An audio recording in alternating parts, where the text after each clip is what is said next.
So what's it look like when it's ready to go? Well, that's it. I mean, our edges aren't necessarily tight, as I can screw them down and that'll get that way. I'll usually just use the heat of the welder as I work along, and I can hammer those edges down. And so that's it. A row of spot welds along the top, and a row of spot welds along the bottom, and the rockers will be attached to the floor of the car.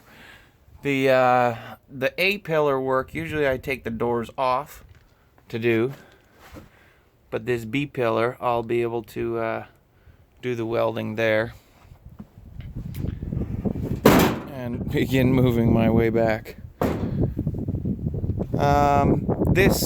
The bottom of this had a bit of a bow in it, so when the two corners are meeting, this inside edge needs to be worked a bit. So yeah, literally on the inside of that panel where that attaches, I don't know if we can see down there, the very bottom, just down in there, there'll be some tack welds along that edge. And if I do the front ones and the rear one, then I'm hoping to get a board in there and kind of work that edge out a little bit. Yeah, it'll get seam sealed and covered up. I'm not sure this guy's too concerned, but otherwise we do have these panels fitting quite nicely.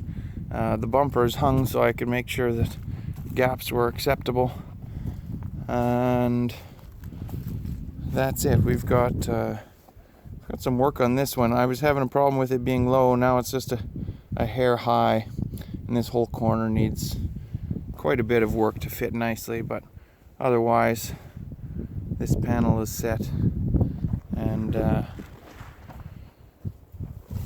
then the shell of the car will be basically done. And so that's great news for someone who would be interested in having their car worked on and completed. It's exciting for me, because once it's welded together, I can move it from this location. It's definitely a priority spot. So here we go.